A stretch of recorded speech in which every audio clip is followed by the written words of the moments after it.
অবকাঠামো উন্নয়ন, ডিজিটাল অর্থনীতি সহ বাণিজ্য ও বিনিয়োগে সহযোগিতার ক্ষেত্র বাড়াতে চীনের সাথে ২১টি সমঝোতা স্মারক এবং চুক্তি ৭টি ঘোষণাপত্র সই করেছে বাংলাদেশ। বেইজিংয়ে প্রধানমন্ত্রী শেখ হাসিনা ও প্রধানমন্ত্রী লি কিয়াংয়ের উপস্থিতিতে এসব চুক্তি ও ঘোষণাপত্র সই হয়। গ্রেট হলে বাংলাদেশের সরকার প্রধানকে দেওয়া হয়েছে লাল গালিচা সংবর্ধনা। চীনের বেইজিং থেকে বিস্তারিত জানাচ্ছেন আপেল মাহমুদ।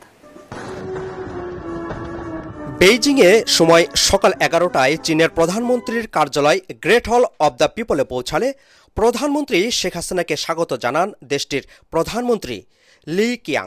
দেয়া হয় লাল গালিচা সংবর্ধনা। চীনের সশস্ত্র বাহিনীর একটি চৌকস দল বাংলাদেশের সরকার প্রধানকে গার্ড অব অনার জানায়। প্রধানমন্ত্রী লি কিয়াংকে সাথে নিয়ে গার্ড পরিদর্শন করেন প্রধানমন্ত্রী শেখ হাসিনা। পরে গ্রেট হলে একান্ত বৈঠকে বসেন শীর্ষ দুই নেতা। পরে উভয় দেশের প্রধানমন্ত্রীর নেতৃত্বে শুরু হয় দ্বিপাক্ষিক বৈঠক। ব্যবসা বাণিজ্য, বিনিয়োগ, দ্বিপাক্ষিক সম্পর্ক ও সহযোগিতা সহ আঞ্চলিক ও আন্তর্জাতিক নানা বিষয়ে আলোচনা করেন তারা। দ্বিপাক্ষিক বৈঠকের পর দুই প্রধানমন্ত্রীর উপস্থিতিতে বাংলাদেশ ও চীনের মধ্যে সই হয় ২১টি সমঝোতা স্মারক ও চুক্তি এবং ৭টি ঘোষণাপত্র।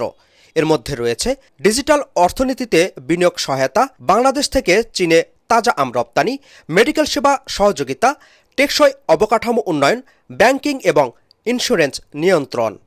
পরে মধ্যাহ্নভোজে অংশ নেন দুই দেশের প্রধানমন্ত্রী।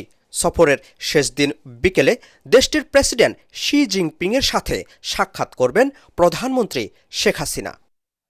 চীন এবং বাংলাদেশের সম্পর্ক সম্মান এবং সহযোগিতার। বাংলাদেশে যেসব মেগা প্রকল্প বাস্তবায়ন হয়েছে তার পেছনে রয়েছে চীনের অন্যতম অবদান। আগামীতে উন্নয়নশীল দেশ হিসেবে প্রতিষ্ঠিত হতে চীনের ভূমিকা অব্যাহত থাকবে বলে মনে করছেন সংশ্লিষ্টরা। Apple Mahmud, ATN Bangla, Beijing, চীন।